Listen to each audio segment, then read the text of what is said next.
লোকসভা নির্বাচন শেষ হয়ে গেছে। মূলত পশ্চিমবঙ্গের 42টা লোকসভার মধ্যে সবথেকে আলোচিত আলোচনা শিরোনামে ছিল বসিরহাট। বসিরহাট লোকসভার সন্দেশখালী বিগত 6 মাস ধরে আগুনে ধিক ধিক করে জ্বলেছে বিভিন্ন অধিকারের প্রশ্নে শেখ শাহজাহানের বিরুদ্ধে অভিযোগের পরিপ্রেক্ষিতে। 5ই জানুয়ারি ইডির হেফাজতে নেওয়ার সময় যেভাবে শেখ শাহজাহানের বাহিনীরা ইডিকে আক্রমণ করেছিল, ধামাখালি হয়ে লাস্টে বসিরহাট জেলা পুলিশ তাদেরকে পার করিয়ে দিয়েছিল। সংবাদপত্র সেদিন লাট্টুর মতো ঘুরপাক খেয়েছিল, মার খেয়েছিল। তারপরে বিভিন্ন অঞ্চল নস্কর করা হোক, বের মজুর হোক, দারার জঙ্গল হোক, সর্বত্র উত্তপ্ত হয়েছে অধিকারের প্রশ্নে। পিঠে তত্ত্ব নিয়ে অনেক কথা হয়েছে, পিঠে বানানো তত্ত্ব মাঝরাতে ডেকে পাঠানো। এগুলো কেন বলছি? এগুলো নির্বাচন শেষ করার পর অভিজ্ঞতাটা অর্জন হয়েছে। বিভিন্ন মানুষের সঙ্গে, বিভিন্ন মায়েদের সঙ্গে কথা হয়েছে, মহিলাদের সঙ্গে কথা হয়েছে। তারা বলছিলেন, আসলে জানেন তো, প্রত্যেকটা নারী তার সংগ্রাম খুব গুরুত্বপূর্ণ। যখন প্রকাশ্যে বলছেন তো ডালমে কুচ কালা হয়।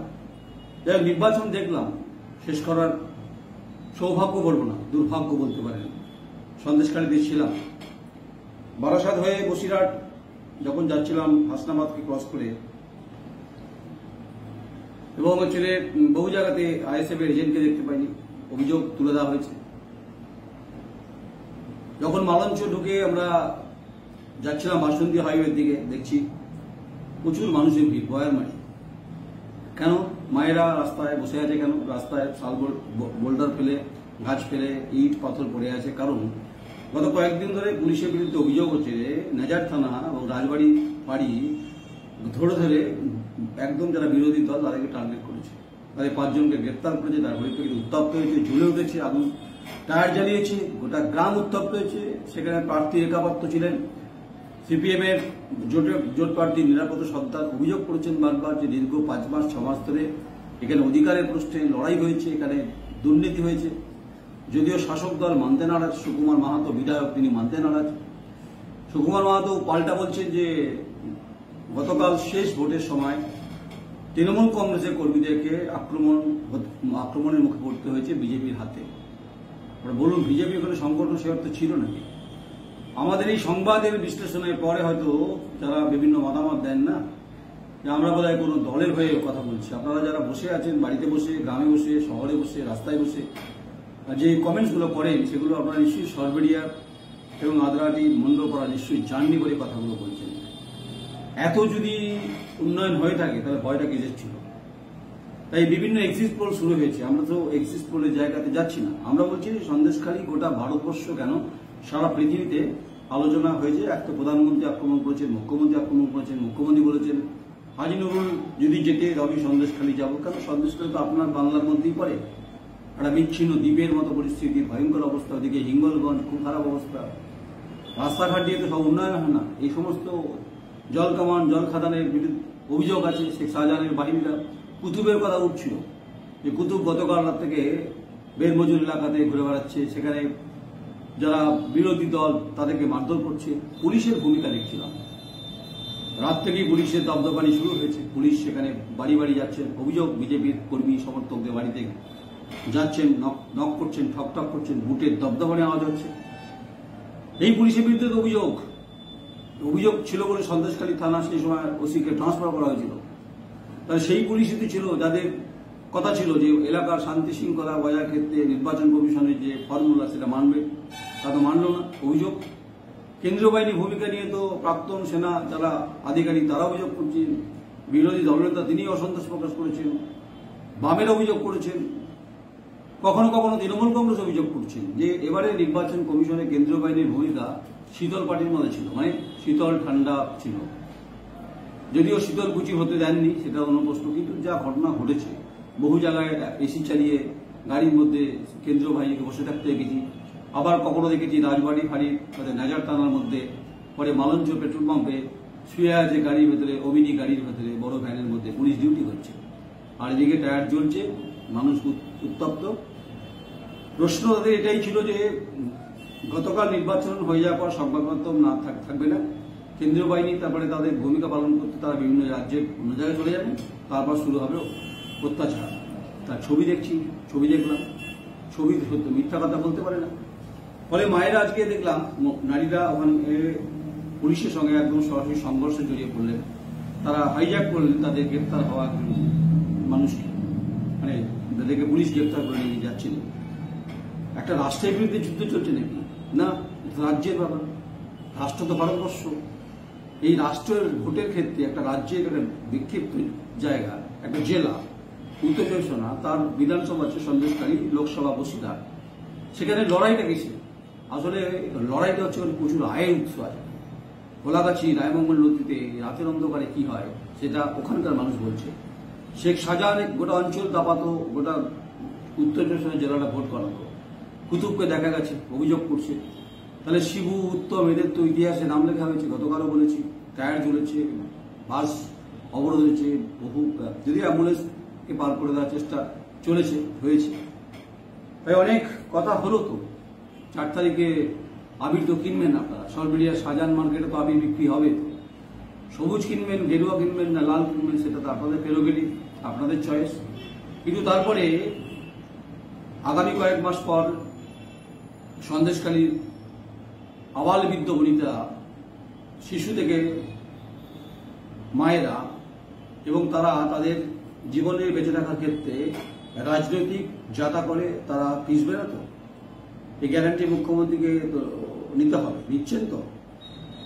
তাই কোথাও জলকামান, কোথাও জলখাদান, কোথাও জমি দখলে ভেড়ি দখলে লড়াই, কোথাও নোনা জল ঢুকিয়ে দেওয়ার অভিযোগ, গণবন্টন ব্যবস্থায় চাল চুরির মতো ঘটনা। এই ইস্যুতে কিন্তু ফুসে উঠেছে গোটা বসিরহাট লোকসভা শাসনের হাত। মজিদ মাস্টারের বক্তব্য শুনছিলাম, তিনি হাসছিলেন নির্বাচন দেখে, তার সঙ্গে কথা হয়েছে ফোনে আমার। তিনি তো এক সময় নির্বাচনের কারিগর ছিলেন, এখন নির্লিপ্ত, ভাঙর উত্তপ্ত হয়েছে। বসিরহাটটা নিয়ে আলোচনা বলি, তো শুরুই করেছিলাম পাহাড় থেকে, শেষ করলাম হচ্ছে একদম সুন্দরবনের লাগোয়া, একদম হচ্ছে সন্দেশখালী, যা মনকে ভারাক্রান্ত করেছে তা নিয়ে কথা। নির্বাচন আসবে, নির্বাচন যাবে, নির্বাচনে তাকতে বসবেন কেউ না কেউ, কোনো না কোনো দল, গণতান্ত্রিকভাবেই ভোটে তারা জিতে আসেন। কিন্তু যে গণতন্ত্রের চেহারা দেখালেন পুলিশ এবং নির্বাচন কমিশন নিয়েও প্রশ্ন উঠলো বারবার করে, এবং কেন্দ্রীয় বাহিনীর ভূমিকা নিয়েও কথা হলো। কেন কথা হলো এর উত্তর তো কেন্দ্রীয় স্বরাষ্ট্রমন্ত্রীর কাছে জানতে চাইছেন, তার দলের অর্থাৎ বিজেপির কর্মী সমর্থক নেতারাও জানতে চাইছেন। তাই গোটা বাংলায় নির্বাচনের যে মহাভারতের যে যুদ্ধ, এই যুদ্ধে আমরা ছিলাম, বিভিন্নভাবে ছিলাম। যারা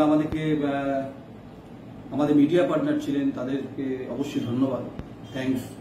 গোটা রাজ্যের নির্বাচন কভার করেছি, আপনারা আমাদের সঙ্গে ছিলেন। সব থেকে বড় ব্যাপার যে আপনারা যেমন ছিলেন তার সঙ্গে আমার সঙ্গে মানুষ ছিল ভালোবাসা, ছিল বিতৃষ্ণা, ছিল ঘৃণা, ছিল তুচ্ছ, ছিল তাচ্ছিল্য, ছিল অহংকা। এত কিছুর মধ্যেও যারা আপনারা আমাদেরকে সহযোগিতা করেছেন, আমরা তাদের প্রতি কৃতজ্ঞ। যারা আমাদের ভালোবেসেছেন, লড়াই করতে সাহায্য করেছেন, কখনো 40, কখনো 42, কখনো 35, কখনো 37 ডিগ্রি টেম্পারেচারে, কখনো সমুদ্রের পাড়ে হোক, কখনো জল জঙ্গল হোক, কখনো কলাগাছি হোক, কখনো পাহাড় হোক, কখনো আলিপুরদুয়ার হোক, সর্বত্রই আপনাদের অপরন্তই ভালোবাসায় দা query.com এখনো বাংলায় আছে, প্রমাণিত সত্যের সত্যতা। তাই আপনারা ছিলেন, তাই আমি ছিলাম। যদি আপনারা না থাকতেন তাহলে আমরা থাকতাম না, আমি থাকতাম না। তাই মানুষ হচ্ছে খুব গুরুত্বপূর্ণ, যেটা আমি বলি ডেমোক্রেসিতে জনগণ খুব গুরুত্বপূর্ণ। জনগণ খুব ভালো দর্শক হয়, ভালো শ্রোতা হয়।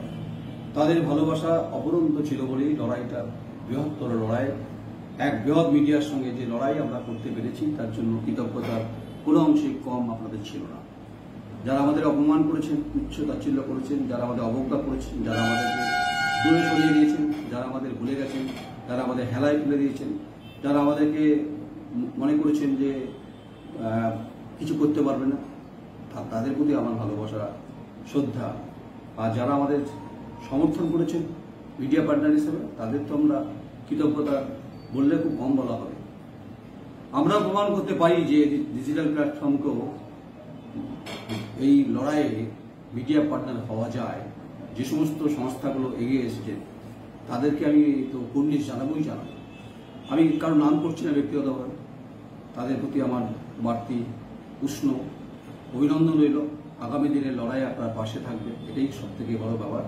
আর যারা তুচ্ছ তাচ্ছিল্য অবজ্ঞা অপমান ব্যঙ্গ করছেন তারা করতে থাকুন, আমি আমার লড়াই করতে থাকি। কবে এই প্রফেশন থেকে বিদায় নেবো সেটা ঘোষণা ইতিমধ্যে করেছি। যাই হোক, শেষ করবো যেতে যেতে সবাই ভালো থাকুক, বাংলা তার শান্তিতে বসবাস করুক সমস্ত মানুষ। শান্তির নীড়ে যেন সমস্ত পাখি যেমন ফিরে যায়, তেমনি শান্তির নীড়ে প্রতিটি মানুষ যেন তা ফিরে যেতে পারে। কারণ সভ্যতার বিকাশের সঙ্গে সঙ্গে মানুষের ভূমিকা খুব গুরুত্বপূর্ণ। গণতান্ত্রিক ব্যবস্থার লড়াই 5 বছর অন্তর অন্তর হয়, কিন্তু যার সঙ্গে লড়াই করছেন প্রতিবেশীর সঙ্গে আপনার সকালে সূর্যোদয়ের সঙ্গে সঙ্গে মুখ দেখা দিতে হবে। এক কলেই জল নেবেন, এক পুকুরে স্নান করবেন, এক পাড়াতেই দেখা হবে, এক পাড়াতেই আড্ডা হবে।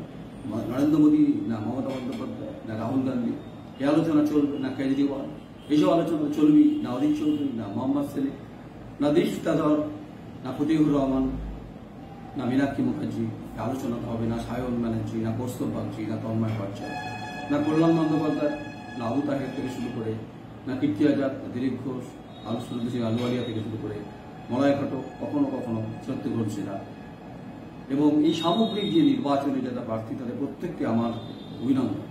কিন্তু বসিরহাটের লোকসভার সন্দেশকালীন আদ্রাহাটি মণ্ডলপাড়ার ঘটনায় মনকে ব্যথিত করেছে, তা নিয়ে কোনো সন্দেহ নেই। তাই রণক্লান্ত নই, মহাভারতের এই মহারণের 2024-এ দীর্ঘ ঘুরে কিছুটা ক্লান্ত হয়েছি, কারণ মন অত্যন্ত বিষণ্ণ। এ কারণে আবার 5 বছর পর লড়াইয়ে নামবো। তখন বয়স বাড়বে, বার্ধক্য আসবে, তা নিয়ে কোনো সন্দেহ নেই। চুলে পাক ধরবে, পাক ধরেছে, শরীর তখন সঙ্গ দেবে কিনা বলতে পারবো না।